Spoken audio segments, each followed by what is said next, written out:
was actually like about the servers in Florida and like how you just can't mine Bitcoin servers in Florida because like, you know, those are definitely going to light on fire. You can. It's just, I mean, you're fighting an uphill battle, you know. I mean, they want to run at like 150 degrees anyway, and you know, Miami's already 150 degrees. So can confirm. So welcome to DACATHon. I did in fact go live because it's what we do. So yeah, this morning we've got Saro from Alien Worlds on to to talk about crypto and gaming and all things DACs, because of course, you know, Alien Worlds is DACs in space, and I mean, I just even like saying DACs in space. It's fun. I know. Right? It's like a high concept movie. Right? It is. It is. Snakes on a plane, DACs in space. Yeah. instant cult classic. So yeah, we're gonna pop in and do some gratitude. So I'm gonna share my screen over here, and then we'll get into it. So thank you guys very much for joining us. We got Rick Courier here from Crypto Monkeys and Metaverses, Jimmy, who's been drinking for the last 8 hours, and of course EOSUSA Michael as well on the panel this morning.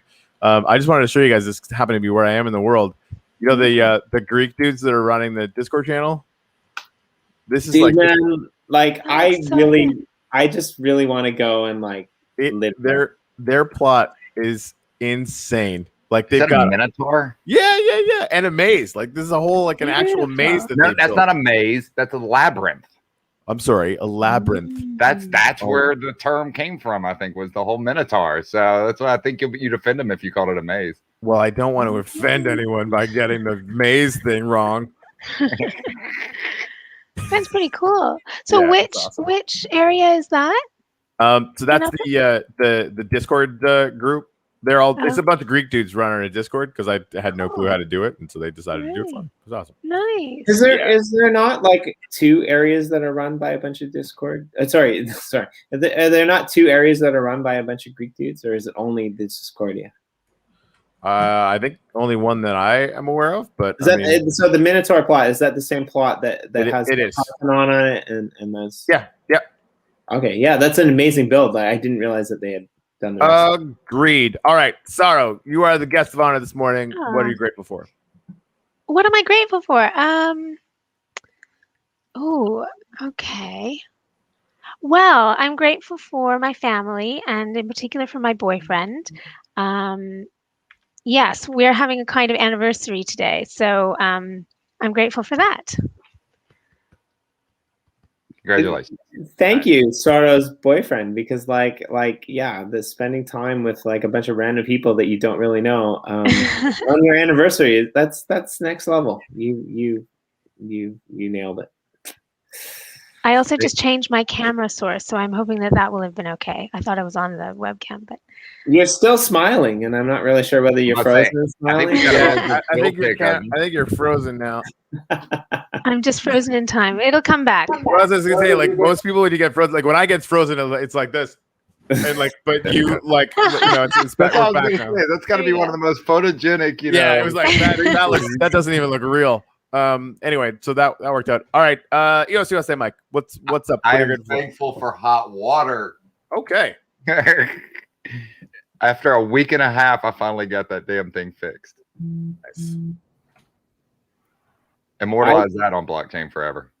I pre-planned my gratitude, which is the worst possible thing you can do, because I have 3 that I already didn't want to say in hindsight, you know, to what's already happened on the show. But I'm not going to say them. I'm going to save that for tomorrow. But yeah. Okay, so what are you grateful for? Me, this is like, so I got a really nice comment in the Telegram that like, you know, I totally like switched it up yesterday with the mycelium conversation, which was kind of funny because I'm like really going to throw a hard ball in here. I'm grateful for Sean McDonald, SeanMacdonald. I'm grateful for Sean McDonald, who is a British guy, who none of you know or will ever know, but I spent the last 4 hours, you know, standing outside with my good friend that I never get to see anymore because of COVID and Corona, and with the exception of you, Corey, and the interactions that I have with you and a few other people that we know mutually in this world, that's the closest I've been to reality in a very real sense in a long time. And he'll never probably come in this world. He has a cell phone that was like created when cell phones were created. He's that old school. It's not even a smartphone. And I just want to. Tell me he's got a Nokia. I just want his name to be on this wall. Retro's back in now. Like, flip phones are in. So that it's like, it's molded in time for the next 1,000 years. I'm grateful for Tom McDonald. Did I spell that right? SEANMAC capital DONALD. 100% perfect. Yes. Fucking from Cornwall, by the way, Saro. If you know where Cornwall is. Okay. Cool. That's really out of the mix. But yeah, that's all I'm gonna say. Oh, that's good. Rick Hurrier and Corey, you guys are up. What are you grateful for? I'm grateful for my wife because she's like, yeah, I'll take the kids while you do your weird internet thing Saturday morning. So yes, I'm grateful for my wife. On it. And what's her name? I don't know that she has a internet name, so Wife. We're gonna go with my wife. Yeah. No, that I mean that is yeah. like that. I don't know. Right. I don't know her feelings about me putting that. No, that yeah, sure. That makes The boss. Yeah, So right. Corey, Yeah. are these gratitudes on chain? No. Although Oh, that's okay, sort okay. of that's kind of on our roadmap to figure Not out yet. how to do I hear that. would be Yeah. God wants to cool. put everything Yeah. on the chain. That's definitely on our excessively long to-do list. Sure. But we completely agree. And like one of the things we're thinking about doing, and I think I'm probably going to stand up a team to do it soon, is just even get images of them and put them up as NFTs, so we can sort of embed them that way. I remember when I first ran to be a custodian in EOSDAC, and I didn't quite know what these things really meant at that time, and I wrote my little bio and then submitted it. And then later I was in Blocks, and I found my bio as text, and I was like, it really is on chain. I can see it on Blocks. So, Yeah. There you go. You go back and remember all your mistakes. Ooh, damn. yeah. Right? Yeah, I like what Recurrier said earlier about like an online name, and like this is how deep my relationship with being constantly online has become. I actually refer to myself in the third person with my online name now. You're in trouble when. Okay. But why do you do that? Corey, what are you grateful for? Did you put something up there? Oh yeah, I said I'm grateful for NFTs, Thank you. which is equal parts excessively simple and profoundly true. Yeah. Sorry, I'm just gonna get a couple things organized here. You can ask that question again if it's important, but essentially we're gonna let Michael drive the car today. I mean, he has hot water. He's feeling confident. We feel like he can stay on the road. We're gonna I'm cool with it. Keep the heckling to a minimum, freaking dude who's been imbibing for the last 8 hours. I can't really say a whole lot because I was on Clubhouse last night. I hadn't really actually spent any time celebrating kind of the moment that we've gotten to with the uplift, and so I did. And I just stayed up all night and acted like a jackass. So that was fun. So I get it, Jimmy, is what I'm saying. And you're nowhere near the level of jackass that I am after 2 glasses of rum. So I'm totally got to go watch that back. But yeah, fair enough. Anyway, EOSUSA, Michael. Take it away. All right, we'll take it from here. So yeah, it's DACATHon 2021. I think that's the year we're in.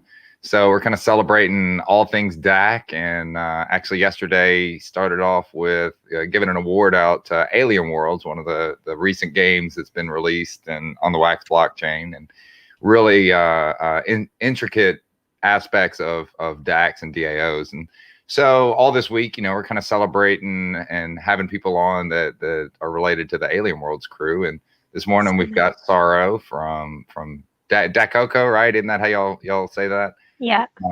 So the parent company that made the Alien World, alienworlds.io, by the way, you should go there and play. Made the game, and come on here and tell us a little bit about herself, the game, anything else she kind of wants to share about. Oh, sure. So Sara, And glad by the to have way, you. I'm so happy to be here. And Last night was also really nice. Basically, it's really lovely to have a chance sometimes to sort of reflect and pause, because otherwise we're, I mean, I don't want to say we're in reactive mode, but I think that might be the honest truth of the matter, is that right now we're kind of, I think everybody on this call understands reactive mode with their projects right now, right? Everything's moving at such a pace that, you know, the majority of the time I'm just kind of dealing with stuff. And I suppose there's a kind of emergent strategy through that, you know, because every day we're all making so many decisions, and each one, I guess, somehow reflects our intentions and our direction and stuff. So it's not like it's empty in any way, but it's different from pausing and actually kind of reflecting and talking. So these are really lovely little moments to connect and to think about things. So thanks.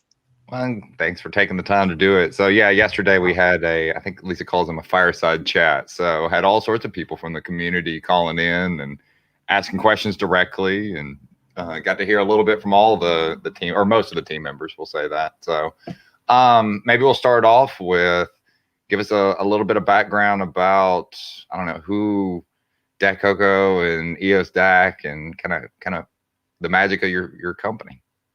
Oh, that's so we, as you know, we started out really as the service provider to EOSDAC. So we were 3 of the kind of EOSDAC custodians and people who'd been fairly involved in EOSDAC, which, for those of you who don't know, is a DAC block producer on the EOS chain, and was a kind of viral airdrop in 2018 at the same time as the EOS ICO was really getting going. The EOS DAC airdrop happened on the EOS distribution of the Ethereum chain. So yeah, we were kind of so the 3 of us, Michael, Rob, and me, were custodians, and there were certain, but because EOS DAC is a DAC, there were certain things that it kind of couldn't do when interfacing with the real world. So we came up with this. We were getting feedback and advice that it would be really good to have a company that could do certain things, as long as that company was sort of duly appointed by the DAC itself. So we formed this company really with no greater intentions or plan than just to sort of do whatever EOS DAC needed and instructed us to do. And then as that project kept going, and we kind of used, as I was mentioning yesterday, some of the endowment that came out of the EOS DAC airdrop to progress the DAC factory software. So this was, you know, basically the tools that we ourselves at EOS DAC were using to be a DAC. The intention was to create those tools for other DACs to use, and some DACs have used those. So as that project was kind of continuing and all of the tech was being developed, and some of the kind of non-tech things that are needed for DACs too were being kind of, we were trying to assemble them and to create something that could be useful to DACs. As that was happening, the other kind of trend, I guess, or factor that was emerging more and more was that block production on EOS wasn't really going to be able to pay the bills in the long run. And then at the same time, Wax was coming up as a chain, and there was this kind of emergence of gaming as a really significant way in which, you know, various crypto applications, including NFTs, could be used. And Rob in particular was plugged into that, and was kind of had the vision to see the full impact that might end up having. I wasn't alive to it myself early on. I had to kind of, I had to sort of at least initially kind of see it on faith, and then began to from the NFT side of it. I mean, you were already into crypto, so you had already accepted that, the internet money side of it, right? Yeah. It's funny, like the different levels on which I sort of became a crypto person. Like, I think the when I really kind of became converted to crypto was when I found that I just really enjoyed working with the people in crypto, like that I found them very smart, kind of irreverent, and this thing of like crypto being so disruptive. It's funny because actually the people in it are very, I find, quite, they're I don't know, just really like nice to work with the majority of the time, you know. So that was actually most how people the it, majority of the time, but there yeah. are a few Which fun for ones such out smart, there. capable people is not always what you find, you know. Like for it's quite yeah. It was very notable to me was that most people that I was bumping up with in crypto communities, I sort of also like had an affinity with the thinking, you know, like the fact that we're more kind of, I guess, freedom respecting, like that's a sort of value that autonomy and freedom, and maybe not telling each other what to do quite as much as you might find in the rest of society, where we seem to feel empowered to just have an opinion about everything to do with other people. Especially that seems to be something that's coming up more and more in society. Whereas I find in crypto, there's amongst crypto people, at least, there seems to be more of a like, okay, well, I'll kind of do what I think is right within my sphere of influence, but I won't necessarily try and impose that on you. I find that general way of looking at the world pervades at least most of the people that I am in contact with in crypto, which is quite notable versus just the rest of the world. So anyway, I found I liked that it was working. And so yeah, so Rob was the one that kind of had this vision about NFTs, and then Michael was adding lots of DAO thinking. And so yeah, it just kind of became the case that we were working on this Alien Worlds project kind of in parallel with EOSDAC, and we're still involved in EOSDAC, still custodians, and we still would really like to bring about the sort of the way of creating DACs in a really easy way, whether that's on EOS or, I mean, in a way, Alien Worlds is actually kind of a DAC factory on wax, except we've sort of pre-created the DACs. Well, you've given the framework for it, but that's a good transition to how the DACs are getting integrated and will soon be let loose to the public, and it's going to be interesting to watch the social dynamic because, I mean, yeah, the EOS DAC, I mean, it's kind of, or even DAC Factory, you get more specialized DACs, Vigor or EOS DAC or any of those that have a specific purpose and goal and whatever. This is a framework. So it's like, hey, here's this game, govern it how you wish. You may have some that are, kumbaya, and some that are maybe not so kumbaya, working behind the scenes. Who knows? But anyway, long story short, interesting to see how the framework of DACs in the game can really evolve and bring out the different, and whatever attracts you, right? I mean, you like a little cynicism, I mean, there may be a group for you. If you like, monkeys. You like the cute little monkeys? I got a few of those monkey cards, Hey, Yeah. there's a faction for that, right? Yeah. Well, it's kind of like a marketplace in that sense. One of the things about the marketplace as a concept is that you can just offer whatever it is that you want to sell into it, and you can kind of test it out and see what the demand is for it. And I sort of think that that's a bit like what the metaverse is here, because we're a simulated economy. So in the same way, in this metaverse, you can just offer whatever idea you have about how a community should come together or wants to come together. I know that, like, for example, David Albion has some ideas about different democratic structures, and I think that's really interesting. He should he should throw his hat in the ring in a sense with that idea, and I hope he would, and put that out there, and then people can coalesce around that who want to, but people who don't want to don't have to, and everybody's using the same fundamental constructs of the fungible token trillium, the NFTs. I mean, you use those if you want to participate in the core games, right? By which I mean the core games are the ones that we as the Federation offer. But there's no reason why the planets themselves can't offer their own games, their own NFTs, as you've been facilitating already. So yeah, I think that thing of offering Trillium as the fungible element that tracks power, stake, value. But then apart from that, anything that allows someone to attract more of an audience, and right. Therefore you could imagine attract more Trillium or eventually to themselves. Visibility, anything like that, correct? Yeah. And that's what, you mentioned even the layer, what I call the layer 2 services that sit on top of it, that, you've got the framework, and then, the in-game economy, and basis of that TLM. And then like the AW Butler service is dropping additional cards or spewing out additional tokens or running promos to help attract people to get your name out. so that bridging of projects. And I mean, you talked about the airdrop of 2018. That was great. I mean, it got things out, but it's hard to make that truly effective. Well, a gaming mechanism that with the easy onboarding of wax, which easy is a relative term, I guess. I mean, there's still some hurdles and boundaries for grandma, as we talk about, but it's not having to load MetaMask and my account is 0x what. And then, like say, as you start to get more of the other game economies, like we're working with Uplift and getting some land and stuff in there. And so, I've been building kind of a visual representation so people can be roaming around and it's not even a billboard for other projects. It's an immersive, experience.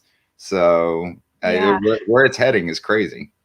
Yeah, the Uplift, the way that Uplift can plug into and interact with, and we can plug into and interact with them, is, I think, a really powerful example of the extensibility of a platform, in the sense that, we have certain elements that we're providing, like the fungible token, the core contracts, the fact that there's 6 DAOs, the fact that there's a daily Trillium allocation, and so on. But there's plenty of stuff that we're not building or doing. And in fact, what we're not doing is, I think, as significant in a way as what we are, because what we're not doing creates the negative space then for somebody else to plug into it. And as long as they can be incentivized for that, like, if there could be a mechanism where by interacting with Uplift, there's some Trillium flows that way, then, that's where you start to see everything become more of a system in which the feedback loops are happening in both directions. The framework's there, I mean, like if you wanted to bridge, I don't know, what are some of these games,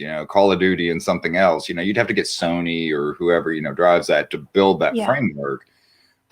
Technically, I don't even have to ask you to build a side game, because as long as the, accounts log in and have NFTs, it's just like going to a flea market or whatever and having a box of baseball cards. Is that it's yours, it's disassociated from the mothership if need be. And so you can build a game around it. You can, and we've already started seeing some of that. Some of the other game frameworks have taken Alien Worlds and many other projects and started to bolt in, I don't know, initial frameworks between the two. There's a lot that I could see, not being the person having to design the game. I can see all sorts of features, right? But making it come to fruition in a UI is a lot different. But the UI element is something I think that we especially are working on and need also to kind of develop more of a skill set around, actually. But and certainly more manpower, that's for sure. But I think that kind of ends up coming into place when when you have the core mechanics. And it's exactly right. You don't have to ask us, you can literally just plug into. Hey, there's some fun. Hi. Can't hear you. You did.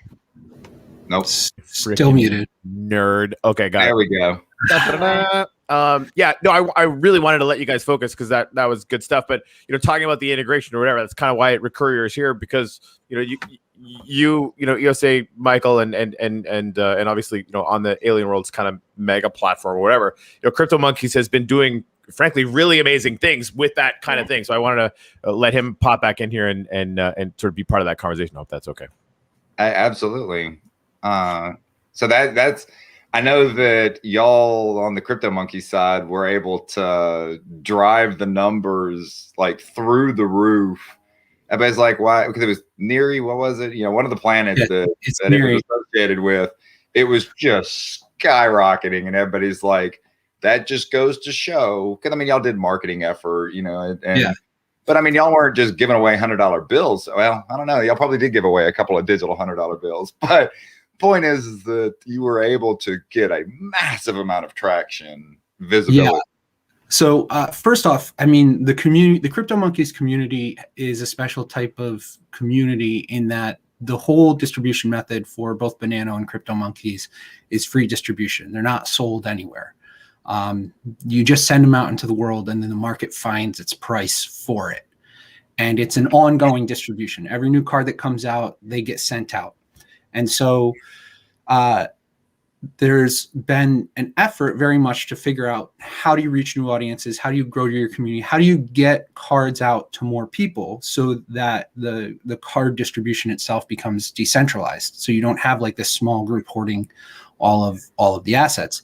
And so not very long at all after Alien Worlds came out, we started talking about like, hey, this would be a great distribution method. You know, what are we going to do? Are we going to wait until that part of the game is built and it can be sent out in game in Alien Worlds?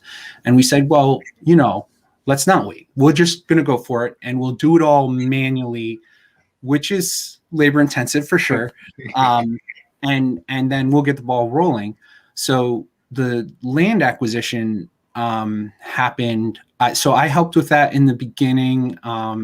And then it really started to pick up some steam, and it was, you know, since CryptoMonkeys are distributed for free, we can do some horse trading, right? The team holds some of those cards as assets, and so the team can then put it out there to the community. Hey, if anybody wants these very rare ones, the legendaries or the epics or whatever, you know, we're looking to get some land in Alien Worlds. And then the discussion happened, well, where do we go? And we thought Neri was a good place to go, because at that time, the Neri land was not as expensive as, say, Cavian. And so we got just 3 pieces of land together at first. And then we said to the community, okay, this is what we're doing. Let's go for it. And the community was all like, hell yeah, let's do it. It's a free to play game. And so everybody jumps in and they're going mad with their little shovel. And then one of the community members, Dr. Unani, started a Alien Worlds Tool Foundation. And basically what he did was he got as many abundant tools as possible. And he said, anybody that is in the CryptoMonkeys community, come to me. When you get your shovel, I'll also give you, I think it was a drill and a capacitor or something, still abundance.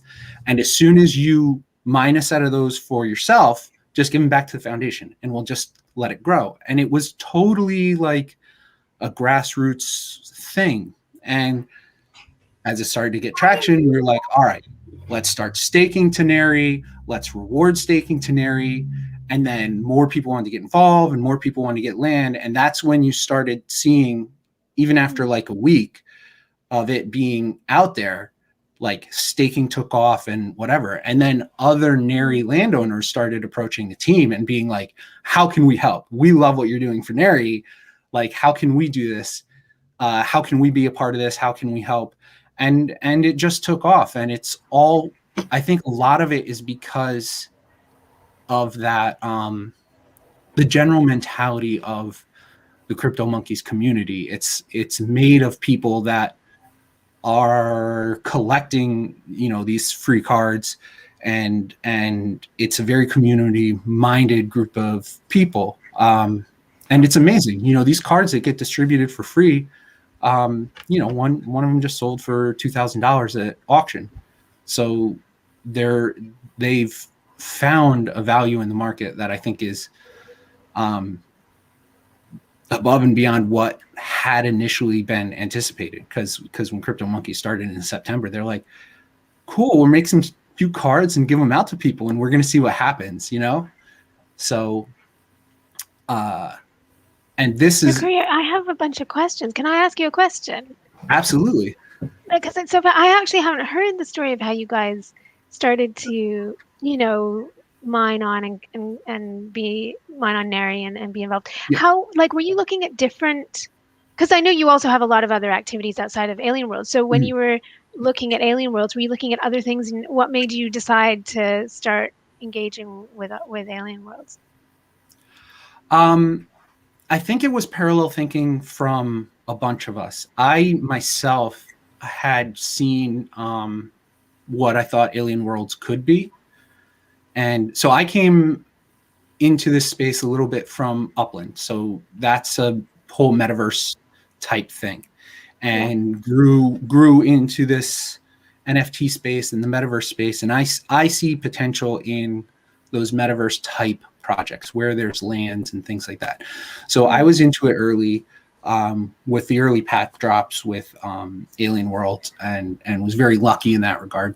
And so I kind of brought it up in our chat, our team chat, and immediately like several other people were like, yep, yeah, we were thinking the same thing. And I don't even remember, did I bring it up first or somebody else brought it up first? But as soon as it got brought up, a bunch of us were like, yep, we all agree this is a good idea. So then we just started brainstorming, how do we do it? What lands? We talked initially about why don't we get lands kind of everywhere? Why don't we go in this planet? Why don't we go on that planet? And then we finally settled on Neri because we thought we could get some land there.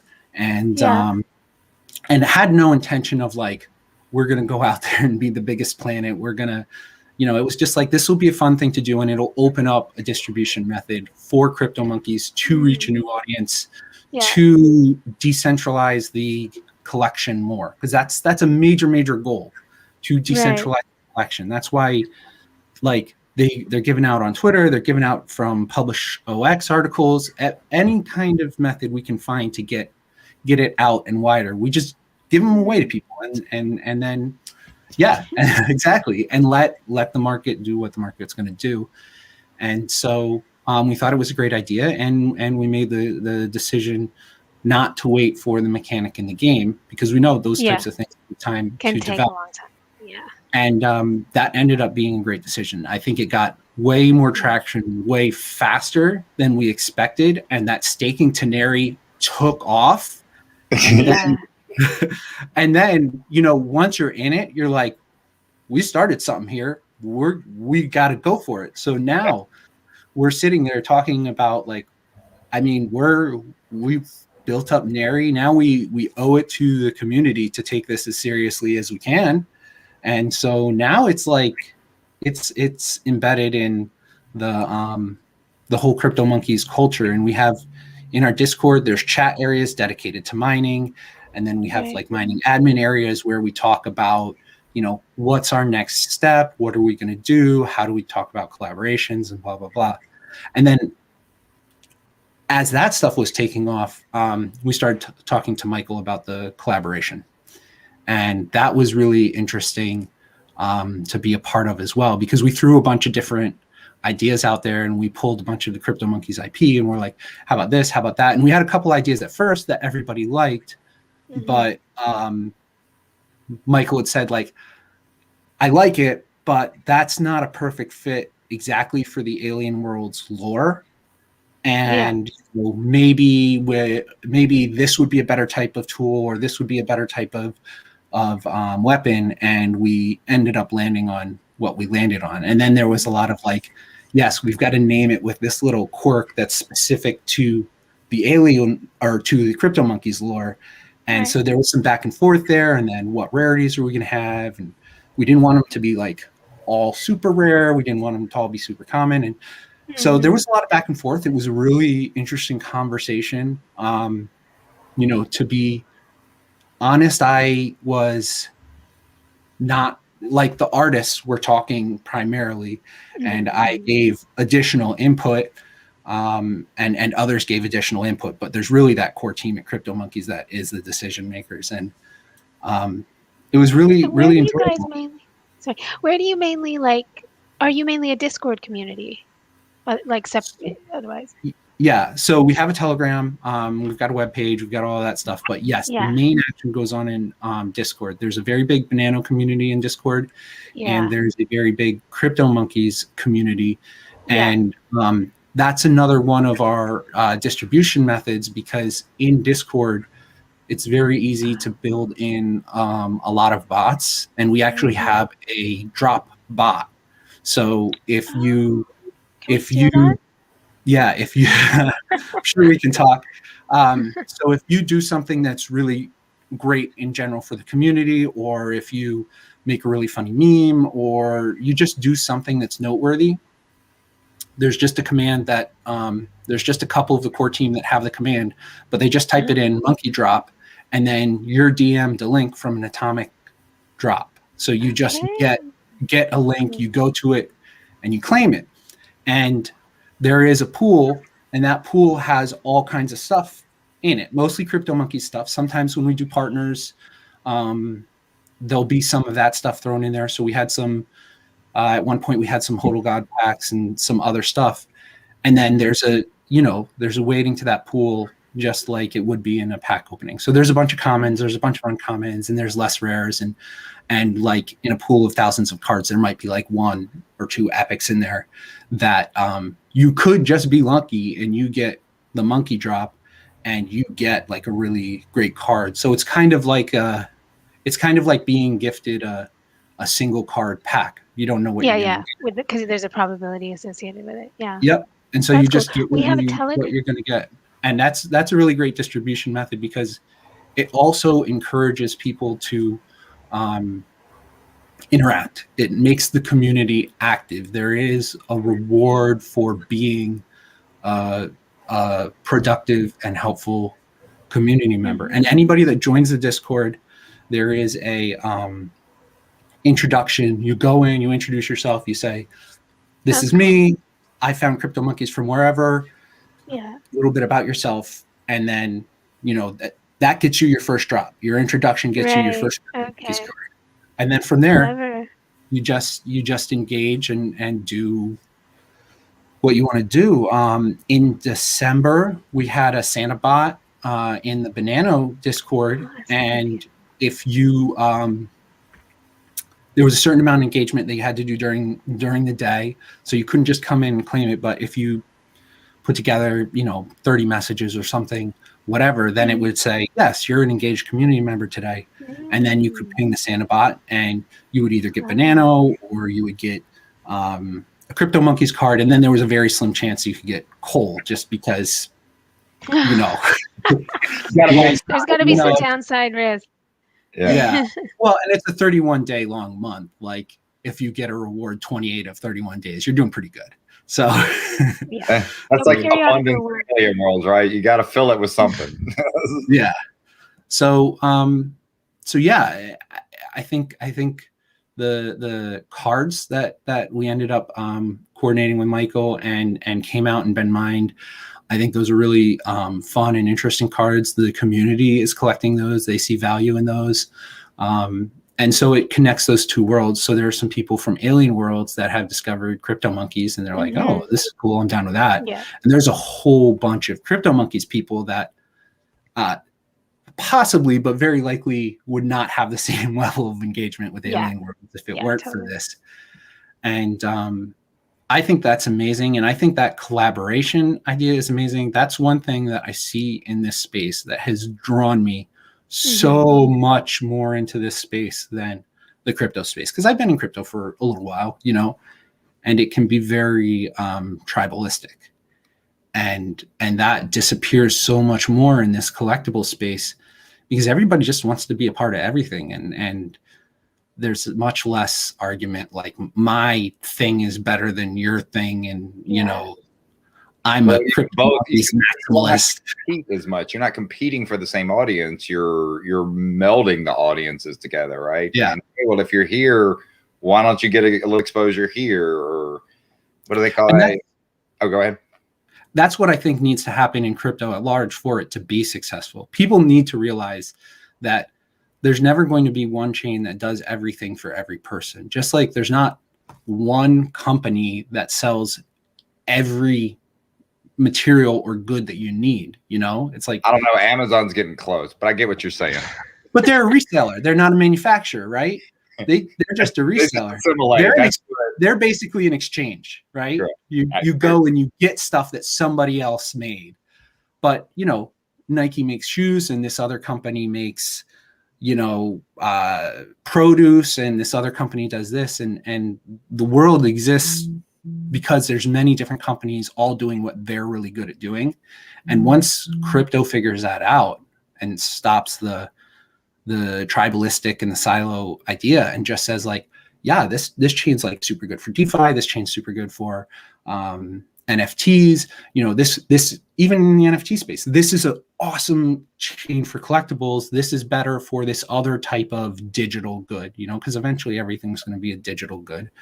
So I think we'll get there. It's early days. I see all the right things happening in the NFT space. A lot of not only cross projects on Wax, but people are into Top Shots and other stuff that's coming out on Flow, and people are checking out VV, and people are checking out everything. And I think that's the more that we encourage that, not only within the Wax space, but cross blockchain, the better it is for everybody. So I'm loving it. I'm having a blast being in this space, and I really like where things look like they're going. That's what I try to wrap my head around.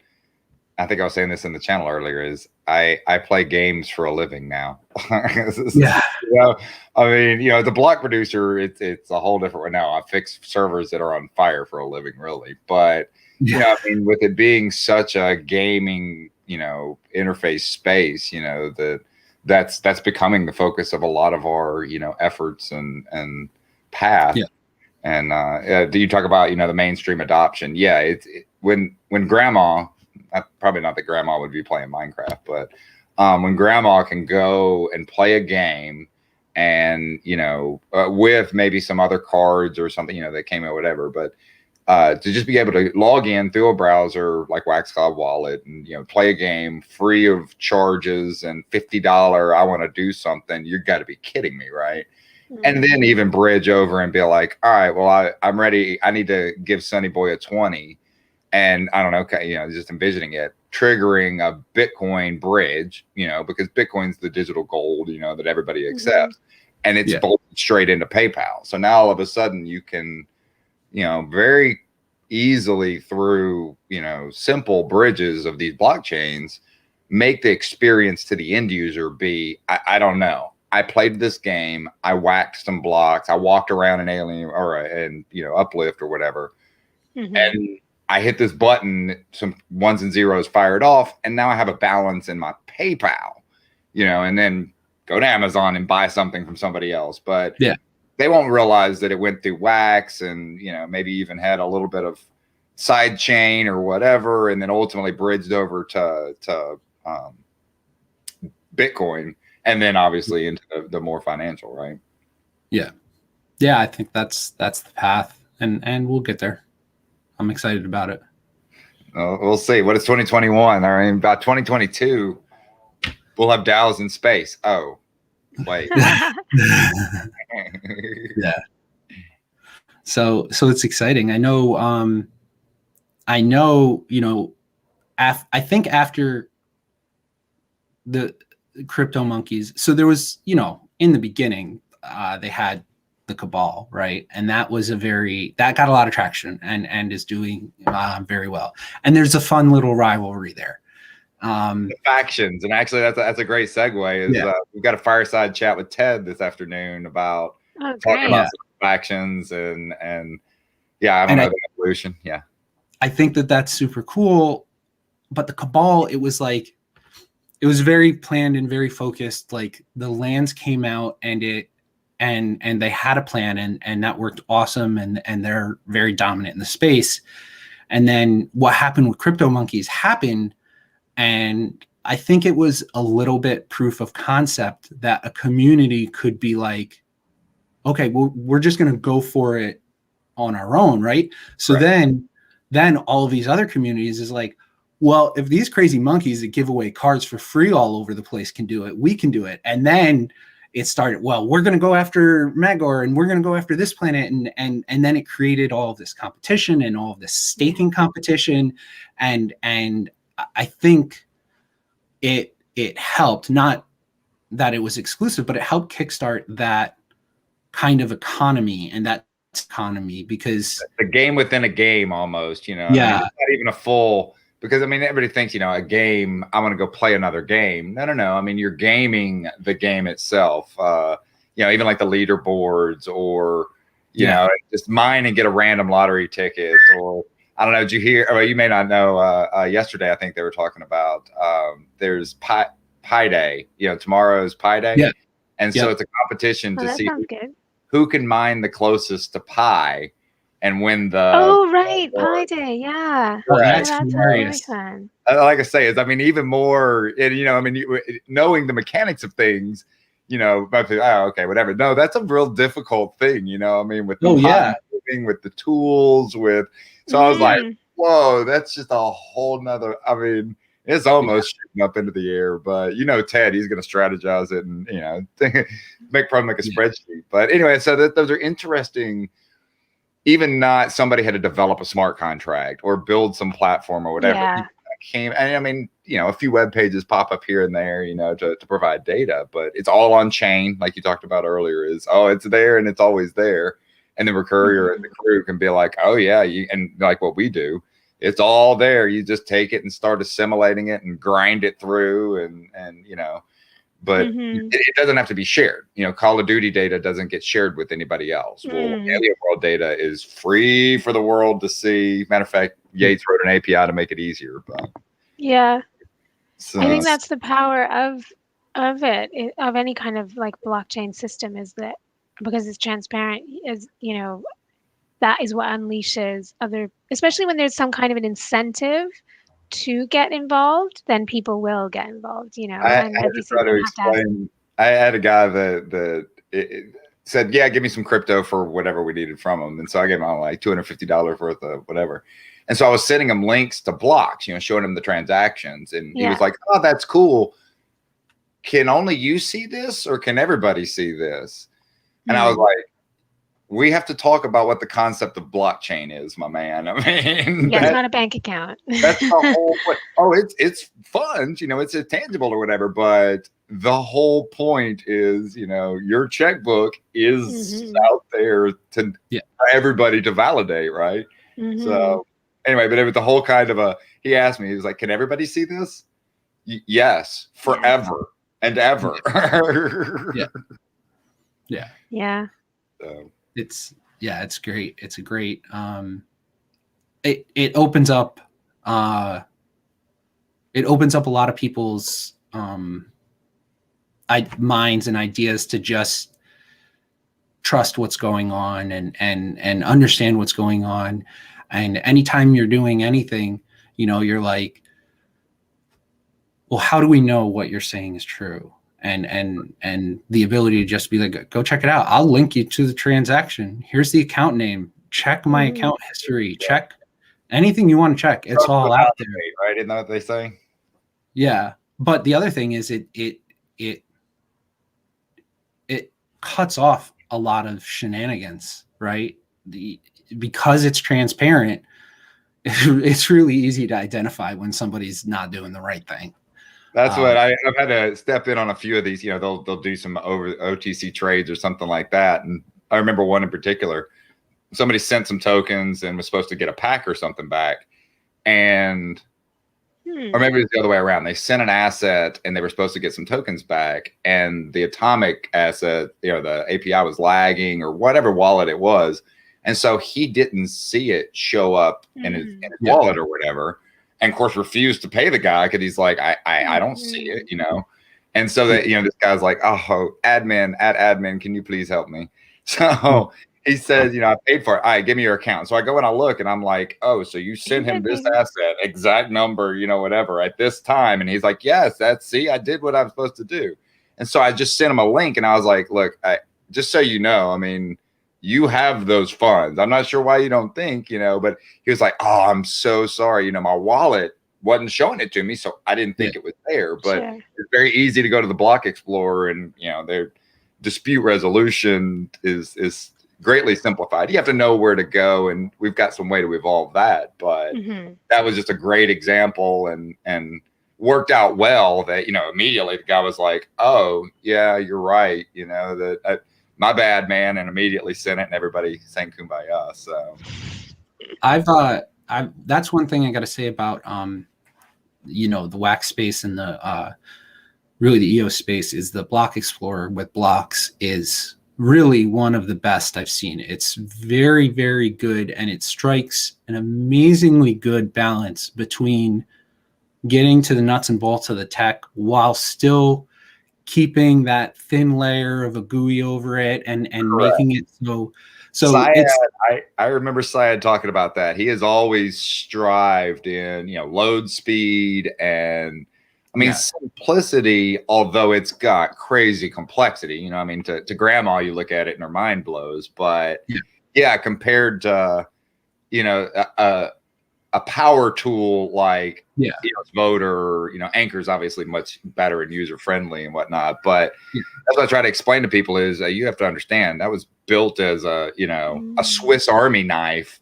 So it's a little intimidating, if you're just, it ain't Wax Cloud Wallet, but there's evolutions of things. But I've been able, within a lot of the people that are in my little sphere, came from Upland, so are essentially no coiners, because Upland is a mass market aiming game. The whole idea is to kind of obfuscate the blockchain, so you don't need to know anything.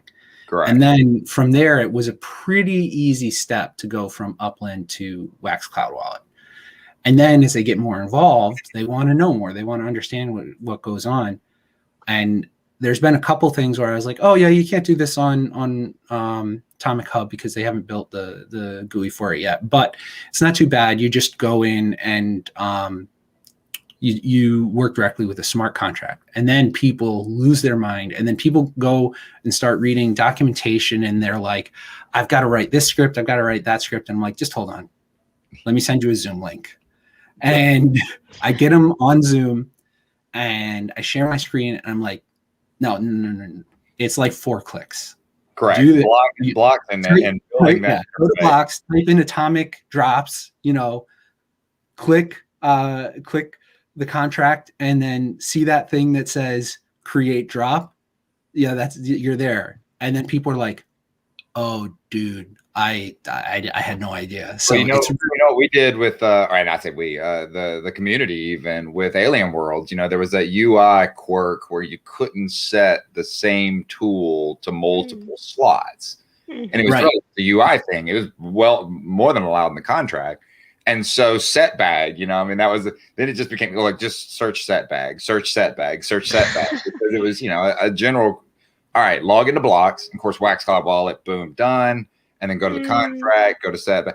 And of course, you had to figure out your Atomic API numbers. But beyond that, that interface was pretty slick. And I don't know, you probably know this at this point on the technical side, but you can flip it to a command line generation, Kleos. So if you log in, you can log in with a Kleos, which doesn't actually authenticate. But when you hit a button, it creates the command line push transaction for Kleos for everything that you're trying to do in there. So even for developers or script kiddie noobs like myself, that's an awesome feature on blocks that if you're trying to do some of this, hey, I want to tap into the blockchain or write a script or whatever, maybe you do want to write that script.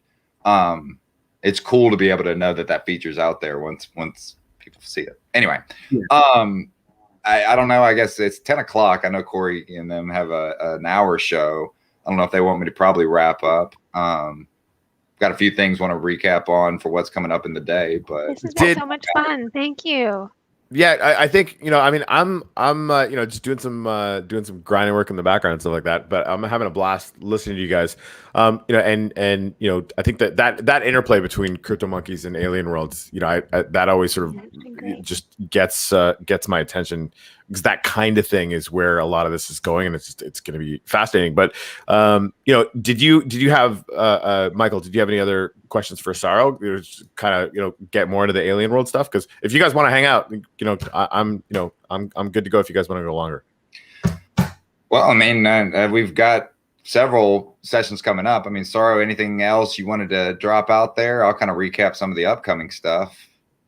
I guess I would say that we have been working very hard in the last couple of weeks, especially, and we do have some big news coming up. So we haven't yet made any announcements, but there's big developments ahead. And yes, this week we should have a bunch of things out. So I can't say much more, but I haven't been sleeping much in the last couple of weeks, put it that way. So that means should things be are going fine, well. I hope, Right? unless I yeah, and the rest of the team as well. So yeah. The one thing that I would think I would add is if there are projects out there that are looking at what CryptoMonkeys did and they're like, man, that would be great, but that seems like, maybe it's a little, it's like, no, it's not that hard. The team is very, very accommodating at Alien Worlds. They are willing to help you, love collaboration. So if you're thinking about trying to find a way to distribute NFTs on land in Alien Worlds, or if you're thinking about trying to find a way to collaborate with them, just go for it. It's not going to be a high friction experience. And I'll take a shameless plug here is that we've got the AW Butler service, which tries to help people do that. We take care of all the nerd stuff for you behind the scenes, grind through all the data, and you just like the ultra rares. They drop, 12,000 NFTs out there, and we're just making it rain. Wow, that's awesome. So, anyway, but yeah, absolutely, it's a great framework, and excited to see more people, and happy to help them do so. So, we really appreciate your help, Michael, and CryptoMonkeys collaboration and your community. I didn't realize Dr. Unani had been one of the first people because he got in touch early on and wrote an article and stuff. So yeah, it's really nice to see that all those little touch points early on, many of them kind of ended up blossoming into something. So that's really cool. Yeah. I'm a huge Dr. Unani fan. He is Me too. I gotta He's give cool. him a call out.